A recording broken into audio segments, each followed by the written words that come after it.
Hello, everyone, and welcome to Dose of Truth Tarot with your tarot reader, Terry Ann, and her support, Bird. And Bird is sitting on my shoulder. He's unwilling to come down and sit on my finger. Now, I've already drawn a card, but the audio didn't work very well. So I had to go back and restart. So here we go. This is the moon. So the moon deals with our unconscious. It deals with the underworld, the dark night of the soul, our overcoming our fear of fear. We really look at the nighttime, those nightmares. Now, the really negative, now, if that didn't sound negative enough to you, I don't find that negative. I find it wonderful to face my fears or face my fear of fear, to see what's going on within, real self-examination, real understanding of oneself, so we can ultimately look at that stuff that ends up saying, in some way on the unconscious, subconscious level, sort of demeans our self-esteem and our confidence.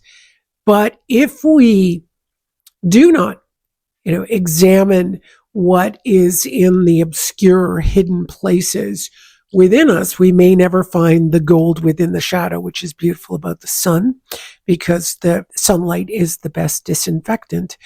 And secondly, it can overtake us and become neediness. It can become hysteria. It can become paranoia, thoughts of persecution, that kind of thing. So when we have the obscure and the dark sitting around, and we think that there's something crazy in there, rather than really understanding there is the gold within the shadow, and that shadow needs to be examined so we can improve whatever it is in our lives we're not facing, we're not managing, we're not able to deal with, right? So I'm not really crazy about the idea of self-improvement. I don't really enjoy that terminology, but I can improve the look of my home. I can improve a skill, but we are not improving the self. We are learning about the self. So I use it in that way. So let's see what the next card is. We haven't seen that. So next one is, so this is a word of caution here. So the moon comes up, and the caution is when we use the mind in a way that binds us. So if we're looking at the moon, the dark side, what is in the unconscious, what is in our dream world, highly likely, then we're better able to deal with the thoughts that come up. They arise as, let's say, in this instance, I'm going to use it this way, that these thoughts arise as reflections of the fear of what we have in the unconscious. So it arises as fear of what we have in the unconscious. We don't have to be afraid of what's in the unconscious. We don't have to be afraid of our thoughts. We don't have to be afraid of what is in ourselves. I would say more than likely we'll find things about ourselves that are the gold within the shadow. It's really, we're usually our own worst enemy. We're the ones who definitely see ourselves as self-critical, self-doubtful, all that kind of stuff. But when we look within, we begin to realize they're just swords. They're just little bits that tie us up, and we're unable to move. But if we look at the moon, then we'll be able to do that. But let's see what the outcome is for this week. All right, not going very deep. So it's another 8. So 8s are interesting numbers. I love to see 8 as the culmination of a cycle. And the end of the cycle is 9. And 10 is when we go through the transformation.